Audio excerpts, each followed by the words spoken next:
noches, soy Luis Novarecio, estos Animales 2020, día en el que estamos otra vez hablando, por supuesto, de la pandemia, pero también estamos hablando del tema de la inseguridad. Me atrevo a decir que hay que empezar a hablar de varias pandemias. Buenas noches a todos, gracias por estar con nosotros. Está Julio Bárbaro sentado con nosotros y él hace unos días, cuando estuvo acá, dijo hay una de las peores pandemias que estamos viviendo, que es el 50% de pobres en nuestro país. ¿Qué país está dejando, Julio, esta pandemia? ¿Qué está mostrando este país? Yo insisto en que fui diputado en un país del 5% de pobreza, sin caídos en la calle. Y hoy está dejando un 50% con miedo a que sea más.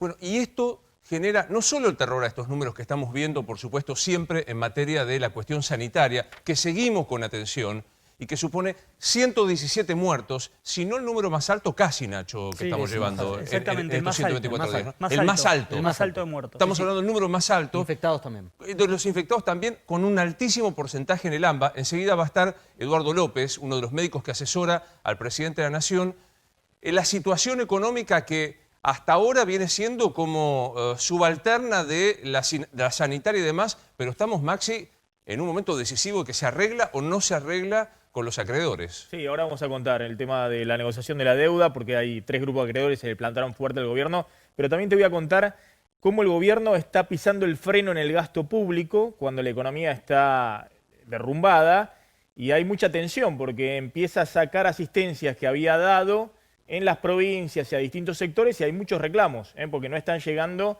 en este momento la asistencia oficial.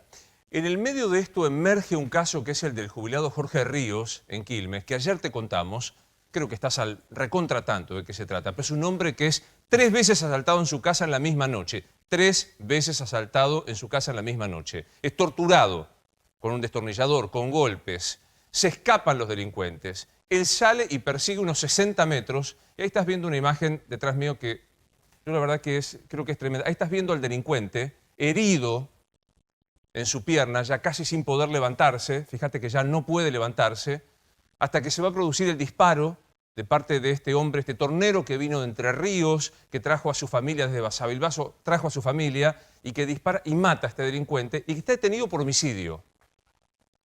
Yo sé que hay mucho para discutir respecto a si es legítima defensa o no es legítima defensa, pues es que no es cualquier cosa la legítima defensa, pero mi pregunta es, ¿esto que empieza a pasar es un emergente de esta pandemia económica, sanitaria, social? Lo que ayer decía Bernie, hay delitos que se producen por gente muy joven, no organizada y que es primera delincuente. Javi, dame impresión, primero información de lo que está pasando y la impresión de lo que está sucediendo. Sí, en este caso no se trata de ninguna de las características que mencionó Bernie. De hecho, ya alguno de los detenidos tiene antecedentes y fue liberado con el famoso pedido del recurso que firmó el camarista Violini. ¿Te acordás que lo tratamos acá mucho? Que él estaba muy contento de la manera de cómo lo tratamos, porque lo liberaron para justamente aligerar la cárcel por el tema del COVID. O sea, de uno de los delincuentes que estaba allí, Sí. fue liberado. ¿Te acuerdas cuando comenzó Uno de con los una detenidos. acción del secretario de Derechos Humanos de la provincia, Pietragala, que dijo, liberemos las cárceles porque va a haber COVID? De hecho, no pasó nada de lo que se dijo que iba a pasar en las cárceles. No pasó nada. Y es uno de los que fue a asaltar a Jorge Ríos. Exactamente. Ahora, esto ya se venía produciendo estos años, sobre todo en el conurbano bonaerense, hay que decirlo, nos ve todo el país, sucede en el Gran Rosario, sucede en el Gran Córdoba, sucede en el Gran Mendoza, en los grandes centros urbanos de todo el país hay este tipo de violencia, sobre todo de delitos contra la propiedad, que muchas veces se llevan puesto a las víctimas porque se usan armas de fuego. Ahora bien, el tema acá es que lo que ve la justicia, lo que ve el fiscal, es que esta legítima defensa está cuestionada porque, como se ve en la imagen, el señor Ríos remata con su pistola, está armado, al delincuente que falleció por este motivo. Que ya no podía. A ver, a mí me parece que sería un error, por lo menos es posición personal mía, juzgar desde acá si acá hay legítima defensa o no. Para eso hay un tribunal y para eso hay una justicia. Sí tengo que decir que siempre hay disparidad en los tribunales. Para los delincuentes hay violinis rapidísimos. Cuando te detienen por la comisión de un delito, rápidamente tenés escarcelación. Y para las víctimas, 3 veces en la misma noche. Rápidamente también hay que lo metieron preso y está con arresto domiciliario. Después veremos si hubo proporción. La legítima defensa no es cualquier cosa. Es que a vos te agredan de manera que vos no provocaste, que vos reacciones inmediatamente y que haya proporcionalidad entre tu reacción y la persona. Si yo vengo y te digo te voy a matar con un dedo en alto, vos no podés sacar un arma y decir que eso es legítima defensa, porque es una absoluta desproporcionalidad. Y debe haber un marco tremendo. Ahora, digo, si nosotros vamos a jugar a Río, me parece que cometemos un craso error. Mi pregunta es, ¿esto es el emergente de una pandemia de seguridad que ayer Bernie definió como un septiembre con mucho problema? ¿Qué siente, Julio, con lo que pasa con esto? Zaffaroni fue nefasto y que esa concepción de Zaffaroni se impuso en un momento en que la sociedad necesitaba firmeza porque estaba pasando el dolor del hambre y de la, digamos, de la desocupación. Y el zaffaronismo, que está en todos lados, un personaje que cuando yo estaba en el exilio secuestrado, él era juez y no daba un habeas corpus. O sea, esa indignidad de un personaje que imagina una justicia amplia que después nos encontramos acá, ¿o no? Sí, claro, sí, Javi. Yo tengo me gustaría marcar, perdón, Paulino, a mí me gustaría marcar también, me gustaría desmitificar algunas cosas que vuelvo a escuchar, sobre todo en los medios de comunicación o de parte de mucha gente, respecto a que el mejor delincuente es el delincuente muerto. No nos ha ido bien en la Argentina con ese pensamiento fascista, pero para que no haya ese pensamiento fascista debería haber Estado, debería haber justicia, debería haber cárceles que resocializan. Vos sabés, Luis, que la Argentina hoy, me gustaría ver los números después de las liberaciones por el coronavirus, pero la Argentina hasta el coronavirus tenía la mayor cantidad de presos en las cárceles y en las comisarías, porque ya no entran en las cárceles, de toda su historia. No alcanzan las cárceles de cantidad de gente que hay en toda la Argentina. Nacionales, provinciales, insisto, las comisarías, con lo cual no es ese recurso de entran por una puerta y salen por otra. Puede haber algunos casos, No, claramente. pero hay, Javi. Claramente hay algunos casos. Pero las cárceles están llenas. Pero ¿sabés cuál es el problema? Bueno, pero el problema es que no Entonces, nadie hace cárcel. hay algo que falla más allá Claro, de... Claro, pero es un no poco solo lo que problema de planteaba cárceles. Julio. Yo quiero decir algo. Hoy, en una estupenda entrevista que hizo en A24 Jonathan Viale, el hombre, Jorge Ríos, dijo, yo no nací para matar a nadie. Y su hijo, Federico, que tiene 30 y pico de años, hoy dijo algo que a mí me impactó muchísimo, que es, yo no lo estoy velando a mi papá, tengo claro, ahora estoy velando mi vida en paz. Se terminó mi vida en paz. A partir de este momento no tengo más vida. Es probable que se muden, además él trabaja al lado de la casa donde termina ocurriendo el hecho. Yo creo que tiene que ver con el atajo permanente de la Argentina. La Argentina que busca el atajo permanente y que no va a la definición profunda de los problemas y a la resolución, se encuentra con esto. La policía generalmente se choca con el delito y así alcanza el delito, como se choca con el narcotráfico y así alcanza el narcotráfico, en buena medida. Nunca discutimos una política integral de seguridad que tiene o contempla la construcción de cárceles para resocializarlos con distintos anillos, porque no da lo mismo un delito que otro, porque no pueden salir profesionalizados desde allí, tienen que salir mejores, tienen que tener la posibilidad de una segunda oportunidad, porque eso, lo que tenemos que tener claro es que detrás de un muro hay alguien que algún día sale Sí, claro. y que va a volver a estar entre nosotros. Pero al mismo tiempo la justicia tiene que tener brazos ejecutores cuyo presupuesto se le otorga la política. Lo que pasa que, La Pauli, política le nombra las personas a ellos. Lo que pasa, Pauli, que en este país vamos de un extremo al otro. Vamos de esto que dice Javi, de pedir que el delincuente muera a pedir que el delincuente esté siempre en la calle porque pobrecito tuvo una vida muy difícil, no tuvo oportunidades. Entonces vamos de un extremo al otro y no se debate seriamente de hay que hacer cárceles, porque cuando decís hay que hacer cárceles te acusan de facho, y cuando decís hay que liberar a los presos, a todos los presos no estás diciendo, Ahora, estás diciendo casos puntuales. Déjame que sume un testimonio que me parece muy vital, que es el doctor Lino Villar Cataldo. Creo que todos nos acordamos del caso del médico que es abordado en la casa, que prácticamente recorre lo mismo que está recorriendo el señor Ríos. Doctor Villar Cataldo, ¿cómo le va? Buenas noches, soy Luis Novarecio. Buenas noches, Novarecio. Gracias por estar. Usted ha estado aquí en Animales hablando con Ale Fantino muchas veces. ¿Sintió que era su historia la de Ríos que volvía a ponerse otra vez en la realidad la historia suya? Sí, realmente hoy fue un día muy angustiante porque estaba reviviendo nuevamente mi caso. era muy similar a lo que me había pasado a mí. Realmente Don Ríos no fue a buscar a los delincuentes, estaba descansando en su casa. Yo no fui a buscar a los delincuentes que me agredieron, yo había terminado de... Ay, tuvimos ahí un problema de internet. Creo que estaba relatando el hecho. Sí, Rosario. Villar Cataldo es uno de los de las personas que fue justamente absuelto por un juicio por jurado. O sea, la sociedad en 2015 en la provincia de Buenos Aires estableció que se podía ir a juicios por jurados, es decir, que 12 personas juzgan no la pena del delito, sino si es culpable Claro. o inocente. Esto es un beneficio que tiene el acusado en la provincia de Buenos Aires, solo en la provincia de Buenos Aires, de elegir un juicio por jurado. Creo que lo recuperamos, doctor, ¿verdad? Sí, yo escucho bien. Bien, nosotros lo escuchamos perfecto. Y decía que Ríos no fue a buscar a los delincuentes como usted tampoco. Los vinieron a buscar a ustedes. Exactamente, exactamente. Y fuimos agredidos, maltratados. Yo en mi caso personal, yo no estaba defendiendo, como decía la señora fiscal y muchas otras personas, que estaba con el pensamiento de la señora fiscal, que yo estaba defendiendo un objeto, un auto que estaba asegurado. No, no, no. Eso es mentira. Yo estaba defendiendo mi vida porque en ese momento sentía que me mataba el delincuente. Exactamente, ayúdeme con las fechas, Lino. ¿Cuándo ocurrió su caso? En el mes de agosto del 2016. Hace 4 años bien cómodos. ¿Cambió algo? ¿Siente Sí. que cambió algo en la seguridad, que cambió algo, que los ciudadanos que están en sus casas y que no salen a buscar a los delincuentes, sino al revés, están más protegidos? Sí, cambió. Estamos peores. Peor. ¿Por qué lo Mucho dice? peor. ¿Por qué lo dice, doctor? Porque no se ha hecho absolutamente nada.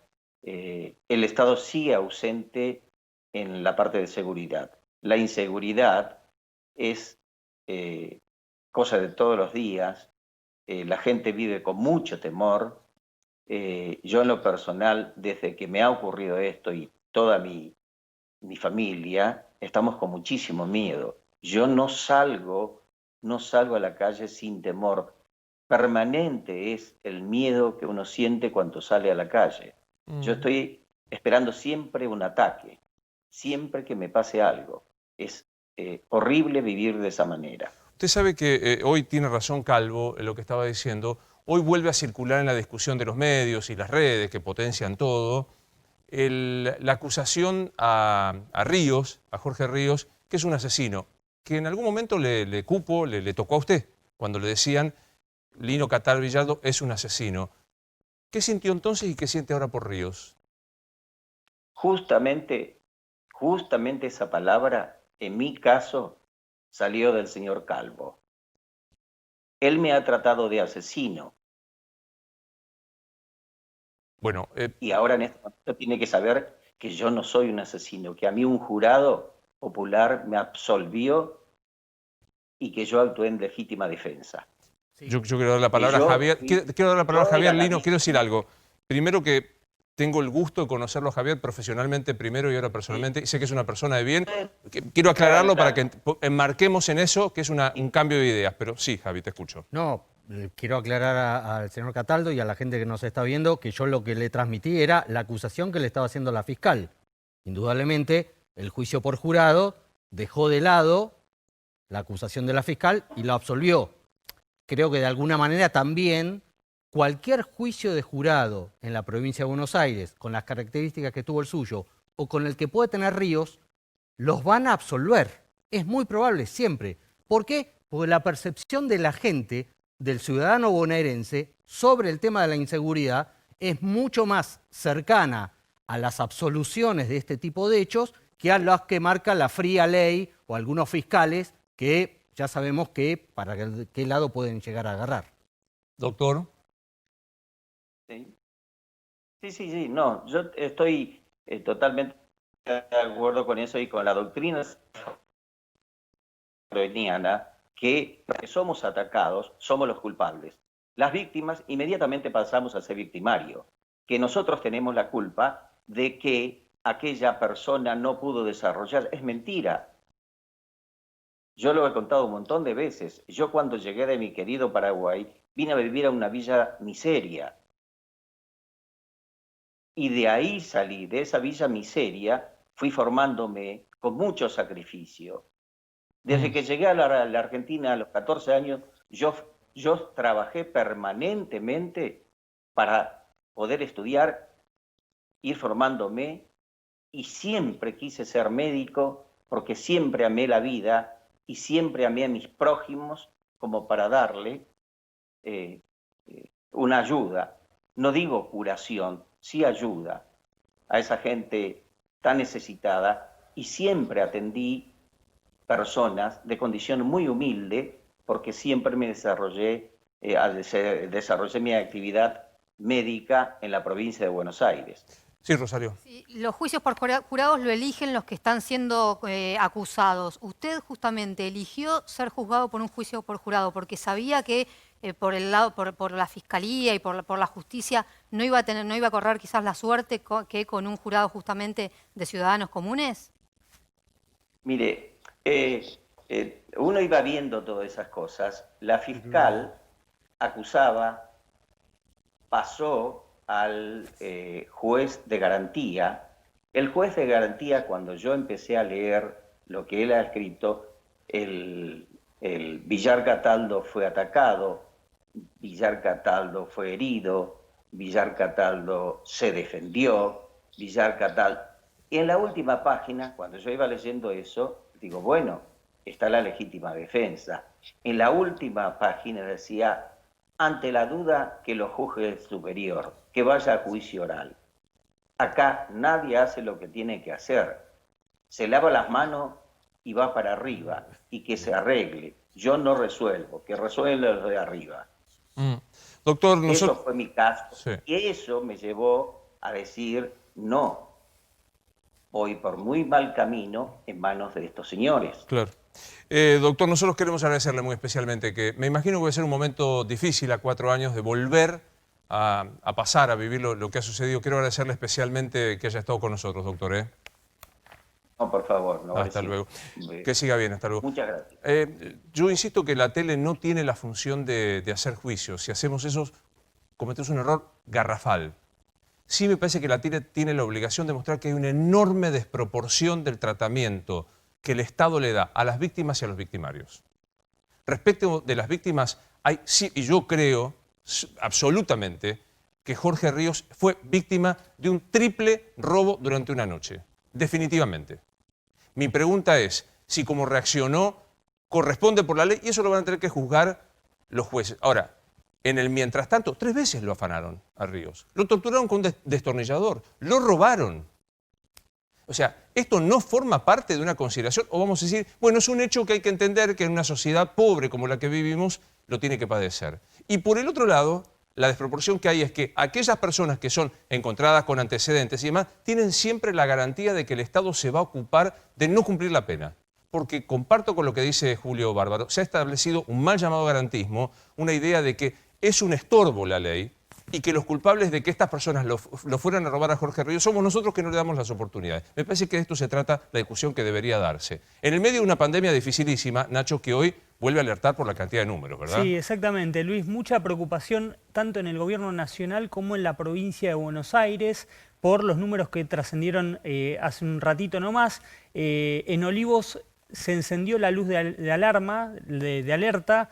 Este número que de alguna manera muestra que hay un salto va a ser seguido con detalle por el presidente, por el jefe de gabinete, por el ministro de Salud, Ginés González García. Temen que sea un salto exponencial como se produjo previo a la última cuarentena dura. Y en la provincia de Buenos Aires, después te voy a contar qué está pasando porque hay un análisis también en base a esto.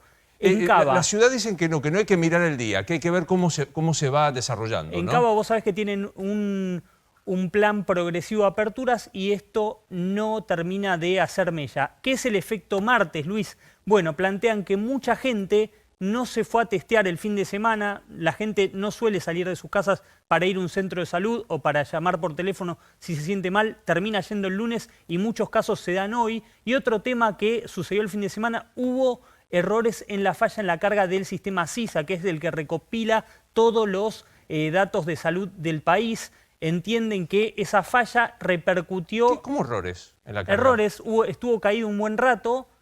Dicen en el Ministerio de Salud de la Nación que no fue tanto el tiempo. Dicen en el sector privado que esa falla estuvo, que se registró, que no pudieron terminar de cargar. Lo que acusan las autoridades es, bueno, hay falta o ahí está empezando a hacer mella la falta de personal, entonces no llegan a cargar. Ahora, como el debe efecto ser. martes se da este martes, pero no se dio el martes pasado, ni el otro martes, ni hace 2 No, meses, dicen que ni se a un viene mes. produciendo el efecto martes, que si uno mira todos los martes... Curioso, digamos, ¿no? No, dicen que, esto es lo que dicen, no lo que, Entiendo, no lo Nacho, que digo dicen, yo. pero- No, sí, Dicen claro. que el efecto martes es que los datos el lunes no terminan de repercutir, tienen una muestra del domingo, tienen algunos datos Porque eso, parciales del claro, lunes Pero y el después- martes pero después termina... de 120... Sí, 120. Sí, 24 días de 24 días. de cuarentena. Sí. ¿Todavía tenemos fallas de carga de los datos? Bueno, Sí, Jujuy sí, sí. fue muy particularmente dañada. Jujuy tuvo 120 casos hoy, pero dicen que se cargaron también algunos muertos, muchos muertos esta mañana. En el parte figuraban 24 de la provincia Sí. de Jujuy. Y eso tiene que ver con decesos que se produjeron el domingo y que recién fueron cargados Bueno. esta misma mañana, advirtiendo que lo que dice Hoy hubo un Nacho caso- es lo que justifica también lo que pasa el domingo y el sábado. Hoy hubo un caso del 30 de junio, informó el 30 de junio.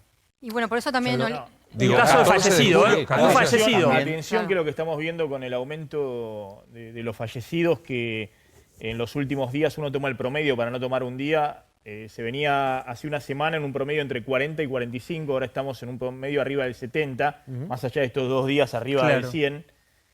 Atención que esto es con gente que se contagió hace 10, 12 10 días. o- 14, sí. 10 a 14 días, es decir, cuando estábamos en un promedio de contagios de 3.000, que era alarmante, porque querían tratar de bajar esos 3.000 a 2.000. Después pasamos en los últimos 5 días a un promedio, 5 días, promedio en los 5 días, a un promedio de 4.000. Y este último caso hay que ver con mucha atención porque Claro. sin contar este Quiero caso, Ahora- ya preguntarle a estamos arriba de Eduardo López. 5.000. Lo llamamos a Eduardo López para que nos diga. Eduardo, buenas noches. ¿Cómo está? ¿Qué tal? Muy buenas noches a la mesa, buenas noches a Julio Bárbaro que está por ahí. Así es. Eduardo, ¿cuánto preocupa hoy? Ayúdenme con los números. 113 fallecidos, Sí. 5.400... 5.344 casos totales, 3.477 en provincia, 1.452 en Ciudad de Buenos Casi Aires. 5.000 en el AMBA. ¿Cuánto preocupan 113 fallecidos, 5.000 en el AMBA, Eduardo? Bueno, el aumento de casos ahí, la mesa parece que tiene muy buena información porque fue Siempre. una mezcla de todo esto, digamos, en el cual hubo una caída del sistema donde carga los datos y en el cual esto hizo un arrastre de un número de casos, diríamos, que se acumularon en el día de hoy.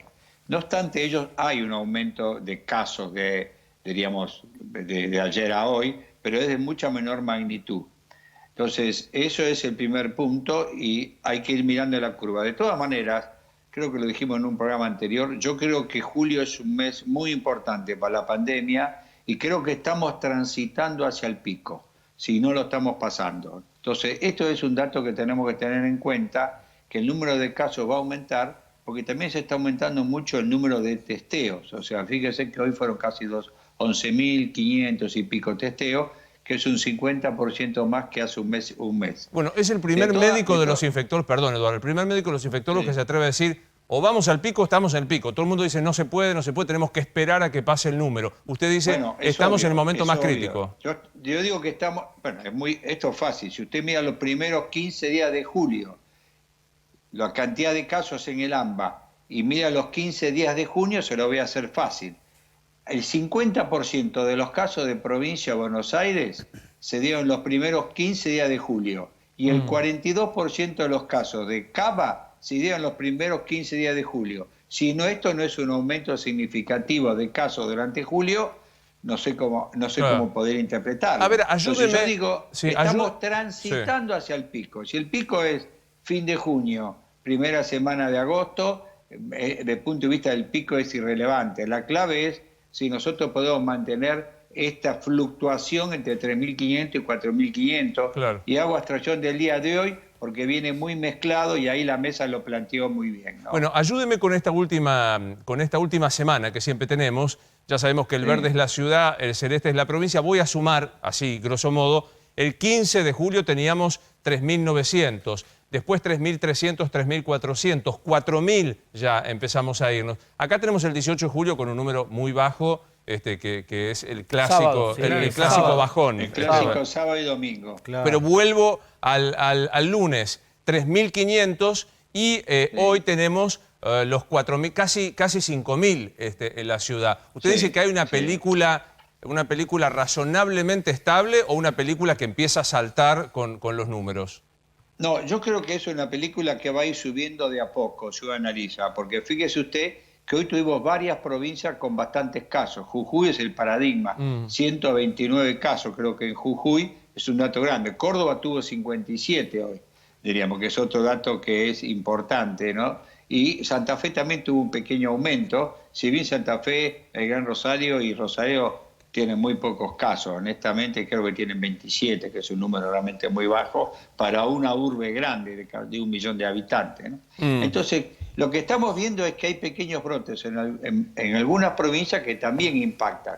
No obstante ello, el conurbano bonaerense dio un número hoy muy alto, aún asumiendo las dificultades que hubo para interpretar estos datos, ¿no? Bueno, ahí A mí Paulino me parece- trae... Ay, perdón, Sí. Eduardo. Ahí Paulino trae lo que usted menciona, que son los picos de rebrotes. Contanos, Paulino. Bueno, Jujuy ya está arriba de los 1000 casos y tiene 39 fallecidos. 39 fallecidos. Cuando hasta pensaba abrir las escuelas, ¿te acordás? Sí, y hasta el fin de semana tenía menos de una docena. 39. Vuelve a fase 1. Vuelve a fase claro. 1 esta misma medianoche. Fase 1 estricta, estaba en fase 1. Ahora va a ser estricta. Estricta es como el 20 de marzo aquí en la ciudad de Buenos Aires o en la zona del AMBA. Chaco está en los 1000 casos, en Resistencia se ha aplanado un poco la curva, están bajando los internados y eso podría ser algún aliciente. En Córdoba, efectivamente, hemos tenido más de 50 casos de manera consecutiva.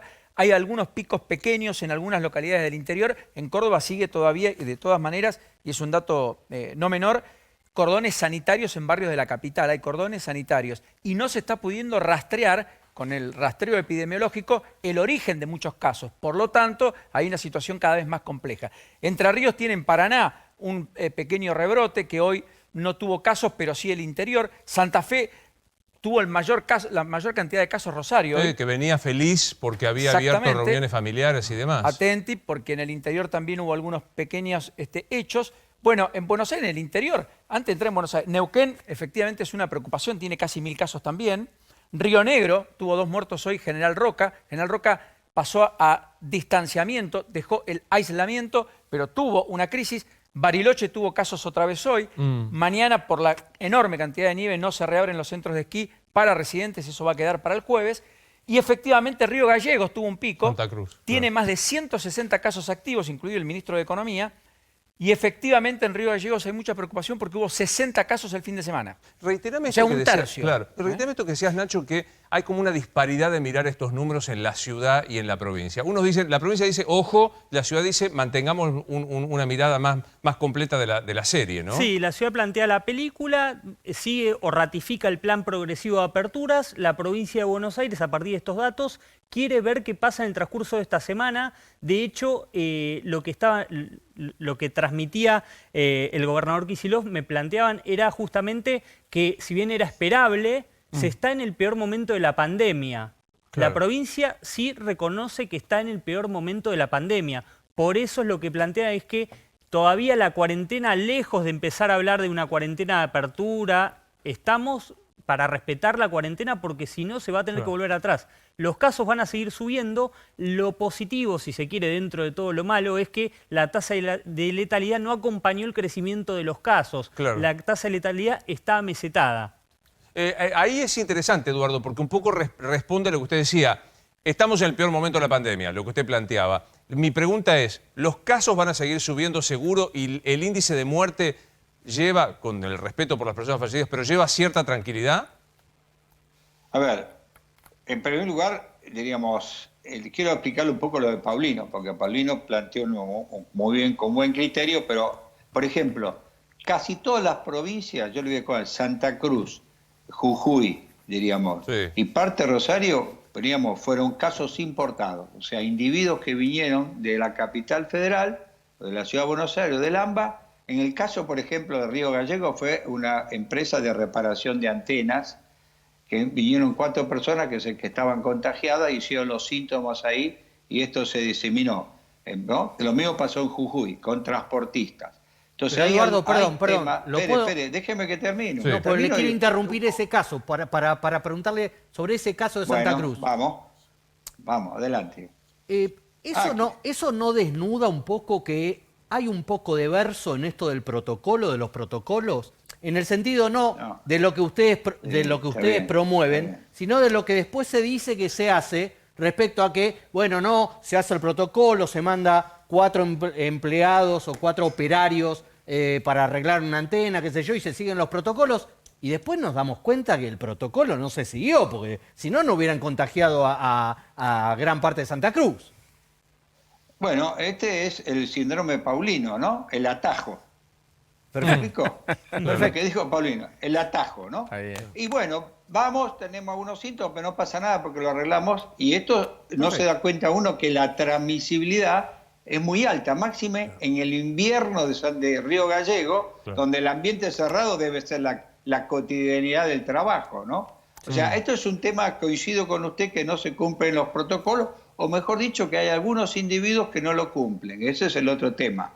Pero efectivamente lo que en el interior está pasando de que han recibido casos importados.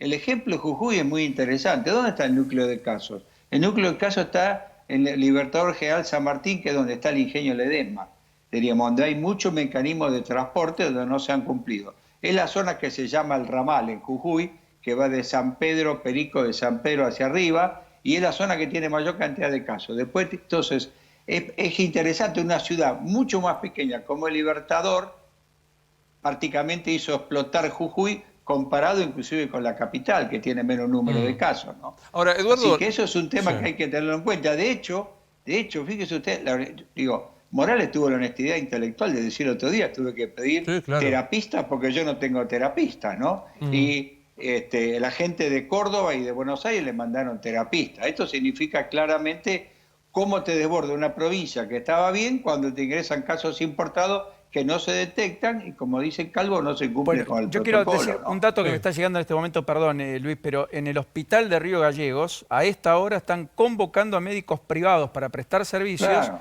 se dio el primer deceso en el día de hoy y a partir de hoy se acaba de confirmar la transitabilidad será con terminación de documento nacional de identidad a partir de mañana.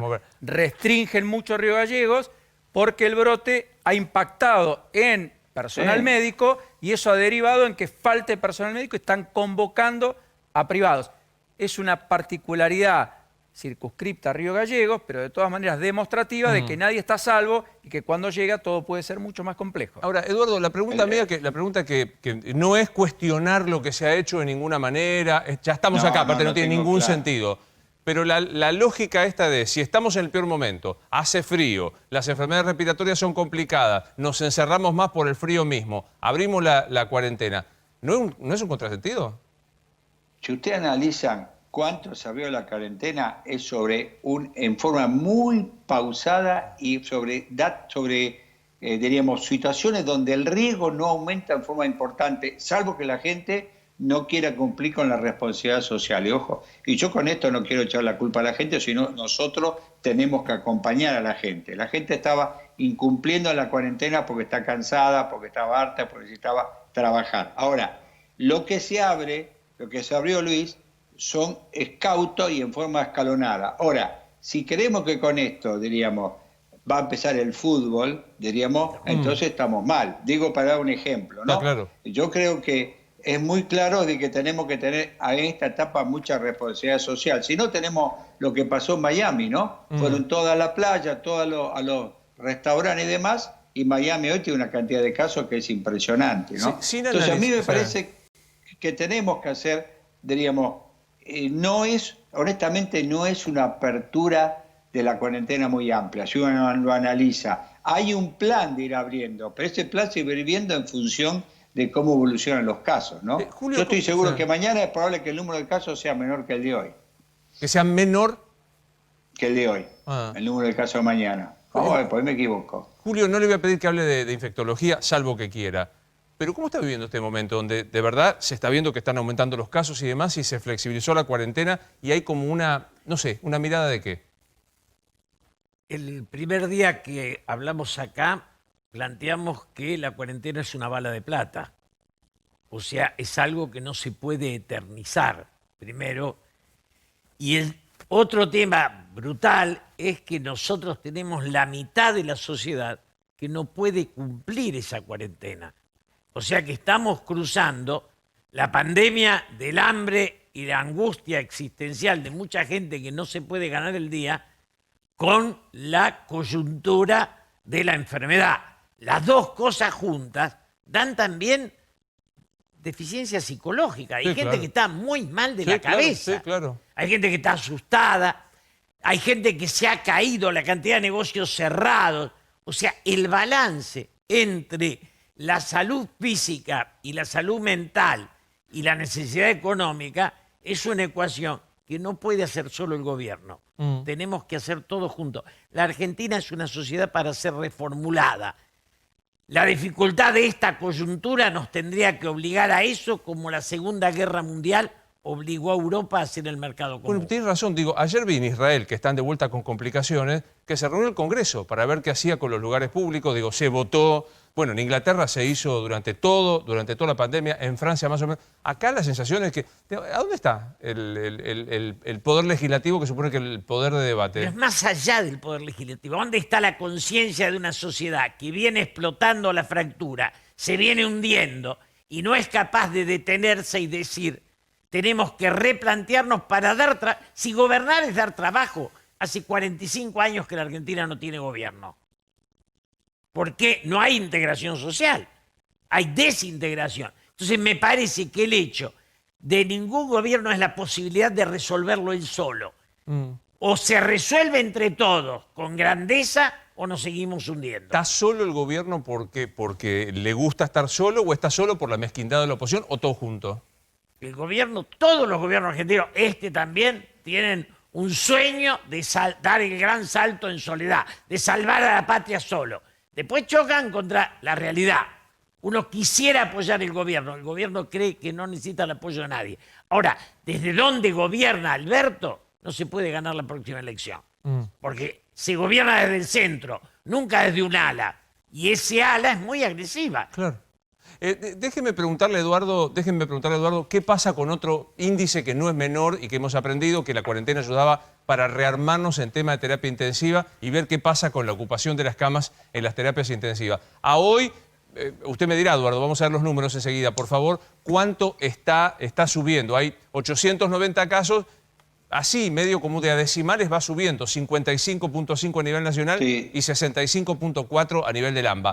¿Qué muestra esta foto, doctor López? No, hay una diferencia que creo que es del 0,8% de ayer a hoy, con lo cual, desde el punto de vista estadístico, esto no es relevante. Diríamos, es un número muy duro, muy importante, que hay que mirarlo esto día a día, porque en realidad la mortalidad que uno ve hoy, como decía antes Maxi, es una mortalidad que se arrastra de 14 a 21 días, diríamos, en este dato. Por lo tanto, eso que hay que mirarlo bien, pero el hecho que las camas de terapia intensiva no salten 3, 4, 5% de un día para otro, habla de que por ahora el sistema está más o menos estabilizado. Hablo del sector público, yo realmente el sector privado no lo conozco bien, ¿no? Sí. Y a nivel nacional, sí, perdón. Sí, doctor, si hay un dato esperanzador por estas horas en la casa de Rosada, es justamente que lo que dicen es que no están subiendo las camas críticas ocupadas con respecto a la cantidad de contagios. Por eso justamente se sigue con la cuarentena flexibilizada, ¿no? Ese es el nivel que subían anteriormente las camas críticas. No, por eso coincidimos. Si no se hubiera hecho esa cuarentena, que igual fue imperfecta, del 3 de julio al 17, es posible las camas de terapia, por el ritmo que venía subiendo, iban a colapsar, ¿no? Entonces eso es lo que se hizo. Además permitió ampliar, por ejemplo, mayor cantidad de camas de terapia, que eso es bueno. Y De todas maneras, yo insisto con esto, no es un mes simple, no es un mes igual que los otros, esto es un mes distinto. Estamos, diríamos, con un número de casos que no baja de 3.500, digamos. Entonces, estamos en un rubro que va de 3.500, 4.500, que para mí significa que vamos lentamente transitando hacia el pico. Y el pico no es un día es el máximo, pero son 8 a 10 días de números altos y después recién baja un escalón, otro 8 a 10 días. Quiere decir que todavía nos quedan por delante 2 o 3 semanas duras en este aspecto. Y después, si realmente ya estamos en la etapa de salida, la segunda ola baja en serrucho y es un poco más rápida. Bien. Yo creo que, por otro lado, Argentina, parece mentir, tenemos que también tener que nosotros también nos impacta un poco, diríamos, hemos tenido muchos casos en barrios populares, que por suerte la letalidad, por lo menos en Cava, la letalidad de los barrios populares es baja, es menos del 2%, está alrededor del 1%, la tasa de letalidad, que es una tasa, digamos, menor. ¿Por qué? Porque impactó mucho sobre adultos jóvenes, Bien. con lo cual esto evitó evitó que mucha gente, adulto mayor, se tuviera que internar, porque en los barrios populares la mayor cantidad de gente son adultos jóvenes, ¿no? A propósito Así que de esto, estamos caminando duro, estamos caminando en un momento que es difícil, hay que tenerlo eso para explicarle también a la gente, ¿no? A propósito de esto, Nacho Ortelli trabaja sobre el tema de los planes de detectar y de cómo se está llevando adelante esto que es la búsqueda, salir a buscar al virus, como se dijo. Sí, Nacho. exactamente, Luis. Y los datos en los barrios vulnerables son preocupantes, más allá de lo que planteaba el doctor, que la letalidad no ha sido tan alta, porque el porcentaje de contagio de gente que ha dado positivo en los testeos es del 41%, o sea, casi 4 de 10 dieron positivo que fueron testeadas. 10 personas testeadas, 4 positivos.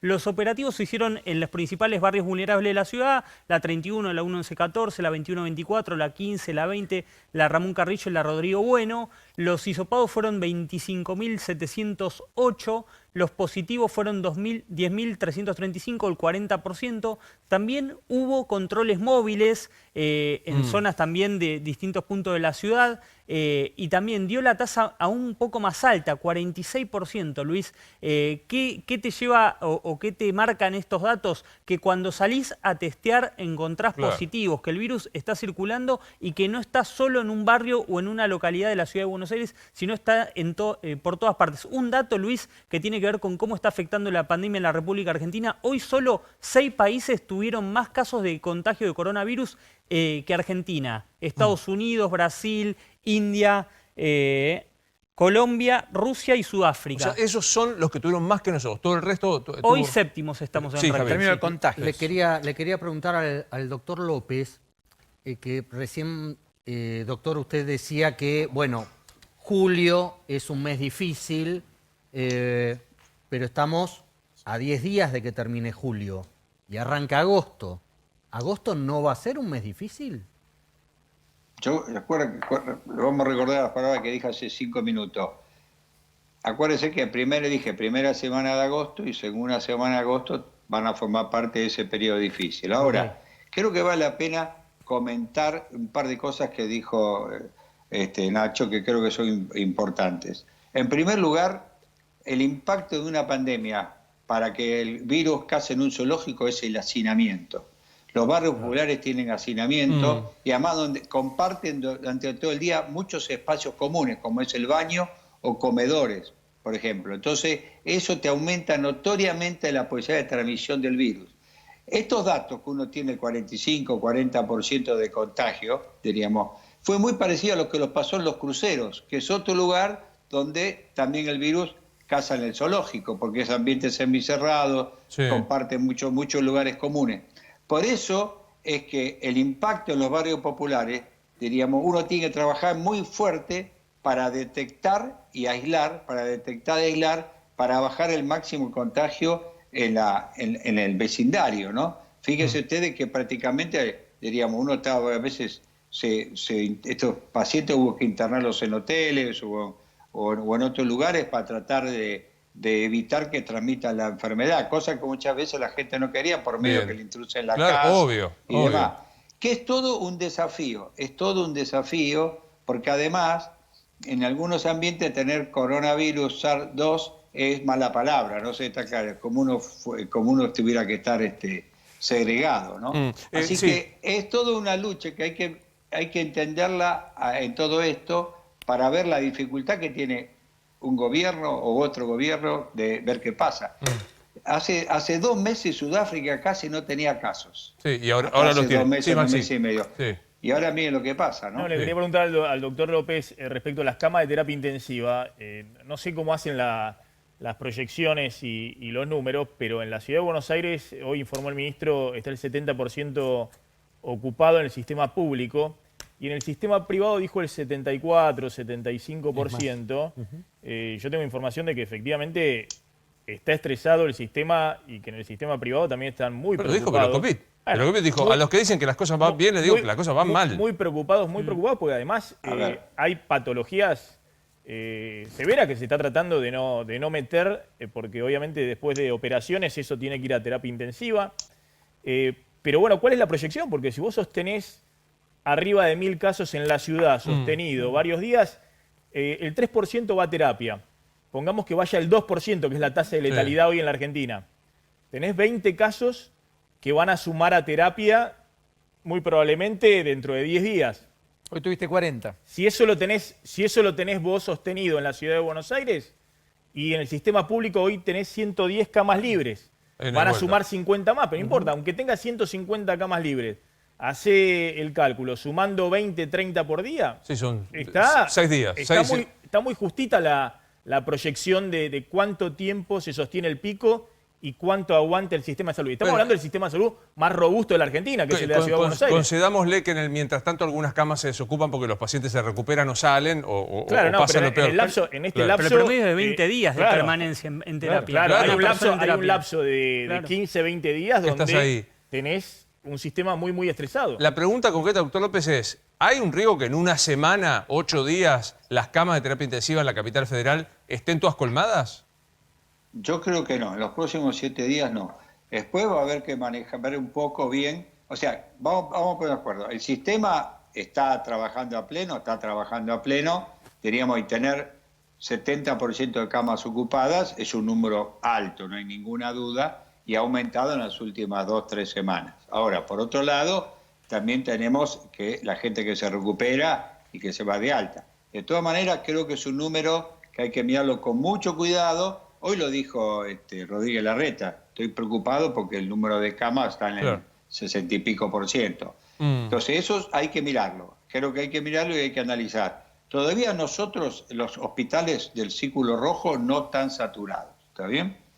Digamos, los 5 hospitales que no están saturados, pero hay que ir mirando en la medida de cómo evoluciona, y coincido que un daño colateral importante de toda pandemia son enfermedades que por ahí requieren terapia intensiva, atención, que se postergan. Y esto es malo, porque esto reconozco que esto sí es así, pero esto es mundial, esto no hay ninguna discusión que pasa a nivel mundial. Digamos, tenemos que ir, una alternativa de plan B es pensar si uno no puede empezar a derivar enfermo en algún momento hacia otras regiones que vecinas, que no tienen. Rosario, contame, porque digo, a propósito de comunidades, sigue preocupando, ayer contabas el intendente de Merlo, Menéndez, que dio positivo para coronavirus, siguen apareciendo intendentes en el conurbano, ¿no? Totalmente, y hoy nos enteramos de Néstor Grindetti, intendente de Lanús. Estaba aislado desde el jueves. ¿Por qué? Porque su mujer había dado positivo el hisopado que se hizo. Él se había hecho también el mismo hisopado y le había dado negativo. Los médicos le dijeron de todos modos que espere 96 horas más, que se haga un nuevo hisopado, y hoy recibió el resultado. Es positivo también Néstor Grindetti. En este caso, en el caso del intendente de Lanús, los contactos estrechos eran solamente su mujer, que ya está contagiada, tiene 65 años, estaba haciendo poca actividad en el municipio, estaba trabajando mucho desde la casa, por lo cual no hay riesgo. Ahora, miremos lo que sucedió con Gustavo Menéndez. Dábamos ayer el anuncio de que se contagió de coronavirus. Bueno, hoy su hermana, ministra de Desarrollo Social, Karina Menéndez, contagiada de coronavirus, y 2 secretarios más del municipio también tienen la pandemia. Alguien de allí, si no me equivoco, está embarazada. ¿Alguna de las mujeres? La hermana está embarazada. Sí. Y esto generó mucho movimiento en la legislatura, porque ya decíamos, Magario estuvo con Menéndez y Magario estuvo con todo el mundo. Miren lo que pasó hoy exactamente, lo que pasó ayer, la ley Micaela, hubo una sesión especial en el Senado bonaerense. Esa es la foto. la vemos a Verónica Magario. Por protocolos estaban solamente los jefes de bloque y las autoridades de la Cámara. ¿Qué pasó hoy? Tuvieron que desinfectar el Senado esta mañana. O sea, ahí también vemos las fotos de la desinfección que se tuvo que hacer porque obviamente Verónica Magario, que es contacto estrecho, Verónica Magario hoy está aislada en la residencia de La Plata, la residencia del vicegobernador. Tiene que hacer 14 días de aislamiento y por eso la preocupación de los contactos estrechos. Bueno, hoy estamos hablando de la pandemia de inseguridad, la pandemia sanitaria. Yo querría hablar un poco de la economía, Maxi, porque estamos en horas decisivas para el tema de la deuda, con un tironeo que nos contarás. Sí, Alberto Fernández se sigue plantando con la idea de que es la última oferta la que hizo la Argentina. Hoy lo volvió a decir en el Consejo de las Américas frente a empresarios norteamericanos y le pidió un gesto a los acreedores.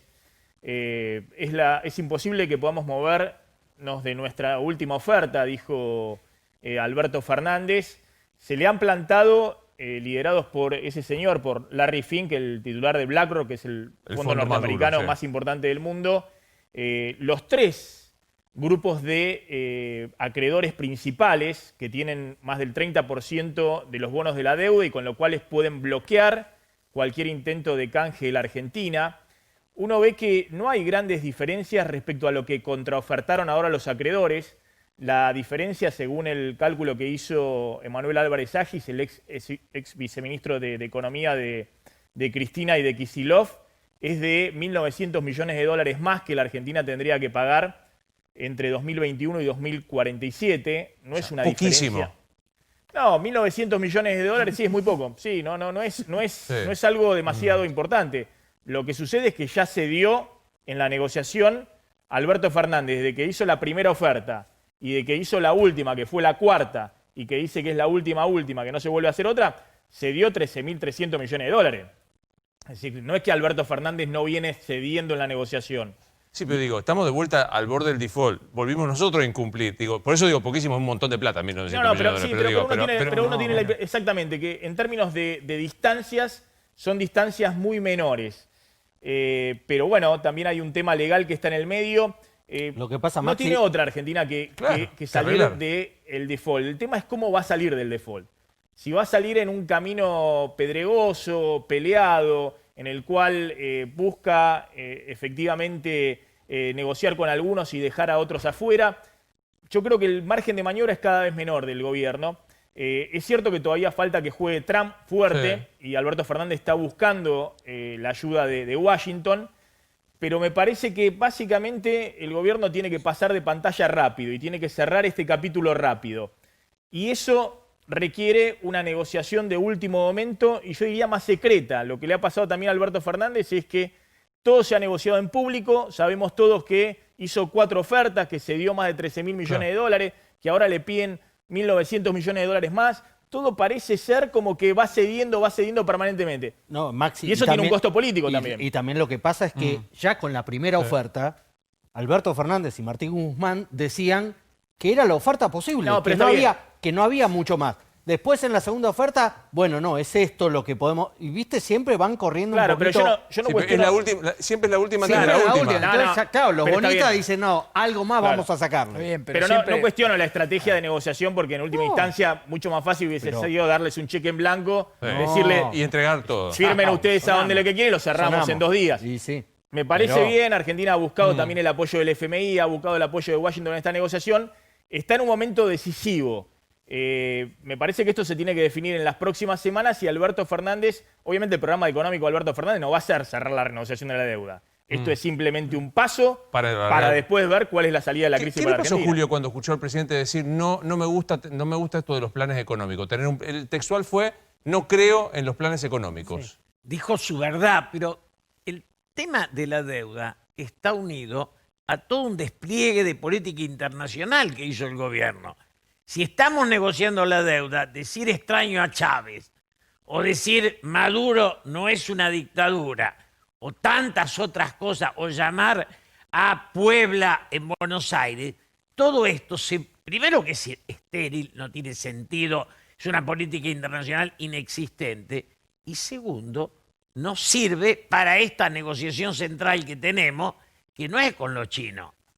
Digo, me parece que hubo un error de política internacional hasta el momento que no puso en el centro de la escena la negociación de la deuda. Digamos, si tiene que definir, está desilusionado, porque digo, yo me acuerdo que decidió contar que lo votaba Alberto Fernández por votar porque no siguiera Macri. ¿Ya lo desilusionó, Alberto?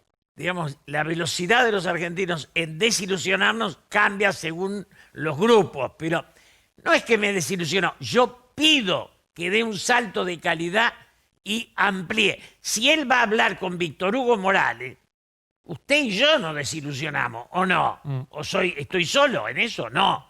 Digamos, si dice las cosas que dice, no nos permite generar una esperanza en el gobierno. Esa amplitud que le pedimos, nosotros queremos que le vaya bien.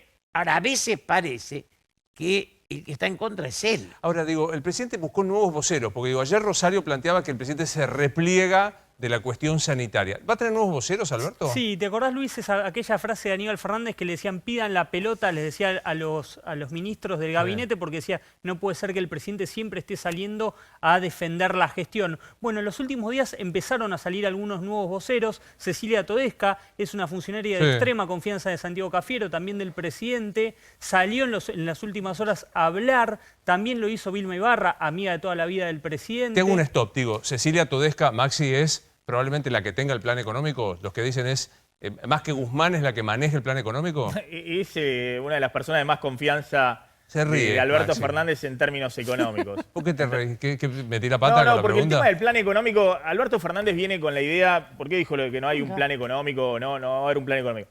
Alberto Fernández viene con la idea que tenía Néstor Kirchner y él como jefe de gabinete, que no querían anunciar, y no anunciaron entre 2003 y 2007 un plan económico. Nunca. Porque venían del descalabro de Cavallo, que anunciaba los planes económicos y estalló todo por el aire. Y de hecho, la historia reciente también marca, ¿no? Las metas de inflación de Sturzenegger, que en el 2019 íbamos a tener entre 10 y 12% de inflación, tuvimos 55%.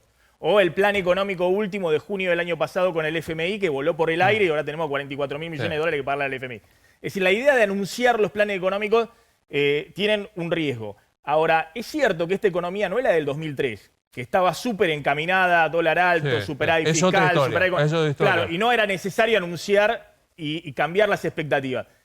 Yo creo que hoy se necesita balizar el camino, que después de que cierre la renegociación de la deuda, Alberto Fernández tiene que decir cuál va a ser el plan fiscal de la Argentina, cuál va a ser el plan monetario, Digo, ¿no? cuál va a ser el margen cambiario que va a haber para el próximo año. Pensemos en los voceros. Bueno, Todesca, que se la escucha poquito todavía, Poquito, ¿no? O sea, pero poquito. las primeras apariciones que hizo sorprendió por su solidez. Es una persona que tiene es media reacia a los medios, no le gustaba incluso al principio en Casa Rosada cuando llegaba, la saludaban los periodistas que la esperaban Escapaba. y se iba rápidamente, los evitaba. Vilma Ibarra, que sí tiene rodaje político, que sí sabe del roce con los medios, pero que estaba llamada a silencio. Santoro, Miguel Cubero, que creo que es el más desconocido para el gran público. ¿Quién es Miguel Cuberos? Miguel Cubero es un hombre de extrema confianza. Alberto Fernández lo acompañó mucho en la campaña, un dirigente peronista de larga trayectoria. Leandro Santoro, un todoterreno, ¿no? Un todoterreno. ¿Es muy machirulo si digo de quién es pareja Miguel Cubero o no? No, es público. De Carolina, de una amiga, Carolina Papaleo, por las dudas, es público, ¿no? aparte no. Y Matías Lames, ¿qué le parecen estos voceros? ¿Le parece que están a la altura de la circunstancia? Yo creo que no. El vocero central de este gobierno no es ministro de Alberto, es Sergio Berni, es ministro de la provincia. El que pone el cuerpo y una idea es Berni. Por ejemplo, yo le escucho a Vilma, digo, hay una concepción del progresismo que no tiene nada que ver con el peronismo y que tampoco se ubica en el centro del dispositivo político. Me parece que el tema central es encontrar un discurso que vaya más allá de los leales, porque que los leales te aplaudan. Pero, Julio, está pago desde pero el no cielo. te termino de entender, Julio. Hace 2 minutos dijiste que el gobierno necesita abrirse, que Alberto Fernández necesita abrirse a otras ideas, a ser más amplio. Vilma Ibarra, que no viene de la historia peronista, es justamente alguien de mucha confianza el matrimonio igualitario también. Perdón, trabajando justamente por la... Todo habla al de revés. apertura. Yo dije que se tiene que abrir de él, no del peronismo, de su historia. Esto es Vilma él. es su historia. Pero esto es muy Alberto. Esto es muy Alberto. Alberto. de su persona. Su persona Pero- es un pedazo de la política. Sí. La política es un poco más amplia. Digamos, Julio, también que, a ver, cuando Alberto se abre demasiado, el kirchnerismo se vuelve loco. Pero también se vuelve loco del otro lado el antikirchnerismo. Es decir, es muy complejo Perdón, gobernar una Argentina que está con una grieta profunda. Perdón, Miren la el cara de Julio presidente Bárbaro. es él. Sí. Y no hay excusas para el presidente. Esto de si Cristina dice o no dice es un detalle. Nosotros votamos un presidente, él resuelve y las limitaciones y los aciertos le pertenecen, Pero le mi corresponden. primer plano a Julio Bárbaro. ¿Usted lo extraña, Aníbal Fernández? No. Obvio que dicen, hace falta más Aníbal. Hace falta que le va. No, yo creo que, en serio, falta una comunicación y un consenso, no solo de los propios, que sea capaz de ir más allá del espacio de Alberto, del kirchnerismo, recuperar el Pero peronismo, ¿a quién más? un pedazo Al del masismo lo radicalismo. tiene, al masismo lo tiene. ¿A quién más? Al radicalismo tiene algunos sectores. A los gobernadores los tiene, convoca a la CGT, ¿Vos convoca crees a que los tienen a los empresarios. gobernadores? ¿No los tiene a los gobernadores? No, más bien. Pero si Pero todos ¿cómo no? hablan con él, lo van a ver a Pero él. claro, estamos le dice hablando que- en serio, estamos hablando ¿Vos decís que no, que sabiendo... son falsos? No dije están falso. mintiendo Julio, los- el 9 de Dije julio una hasta la cosa, sociedad rural estaba en es el acto. Pero y en lo el mató el momento... kirchnerismo. Hasta la sociedad rural estaba en el Pero acto. lo el 9 de mató el julio. kirchnerismo. Claro. O sea, Y una Cristina cosa, se indignó. una El cosa es grupo que de esté en los la 6. foto y otra cosa es que esté en Pero, serio. perdón, después de eso, retrocede, pide perdón, habla con un... Digamos, el hecho consolidado sería No, no genial. pide Julio, perdón, Lame, perdón, son retrocede. los hombres. Esto es Vicentina, Julio. hermano. Voy ahí, voy para atrás y pido perdón. ¿Cuántas veces? Entonces, una política es aquello que vos armás con un proyecto y llevas adelante, no aquellas casualidades que se suman y se retroceden. Sí. Un Lo segundo. de Víctor Hugo fue grave desde el Espere punto que de quiero vista hablar de la eso. imagen del presidente. Espero que decir esto, pero no quiero dejar de despedirlo a Eduardo López, que está allí con nosotros. Eduardo, para los que creen que ya está, que hay que aflojar, que nos podemos encontrar con la familia, que son 4 o 5 nomás, usted dice estamos en el pico. Sería un grave error esto, ¿verdad? Sería un grave error. A veces yo escucho que queremos empezar el fútbol, ¿no? Ningún país en el mundo empezó el fútbol ni para entrenamiento cuando estábamos en el ascenso del número de casos. Todos lo empezaron cuando estábamos en la bajada. Con lo cual creo que invito a reflexionar un poco sobre eso como ejemplo. Y creo que junto con eso, creo que todavía tenemos que mantener la mayor responsabilidad social en este tema porque estamos en plena cantidad de casos, ¿no? Bien. Así que me parece que hacer un asado y reunirse porque ya esto pasó, creo que estamos equivocados. Lamentablemente uno quisiera dar muchas mejores noticias, pero también tampoco uno puede negar la realidad de tener un aumento del número de casos que se va sosteniendo en el tiempo, lo que habla que uno está transitando un mes muy importante. Bien. Y el acompaño a Calvo, que quizás las 2 primeras semanas de agosto también pueden ser importantes. Está muy bien. Gracias, Doc, como siempre, un placer, ¿eh? No, muchas gracias, saludos a todos y saludos a Julio. Ahí está, muy bien. Gracias. Bueno, enseguida vamos a hablar un poco del efecto para él simbólico de Julio Bárbaro del tema de Víctor Hugo. Dame un instante. Le prometo que hablamos de Víctor Hugo. Gracias, Julio. Se nos terminó el tiempo. Un placer verlo. En la próxima hablamos de Víctor Sí, Hugo. señor. En la próxima hablamos de Víctor Hugo. Gracias, señores. Un gusto verlos. Soy Luis Novares y estos animales 2020. Nos vemos mañana.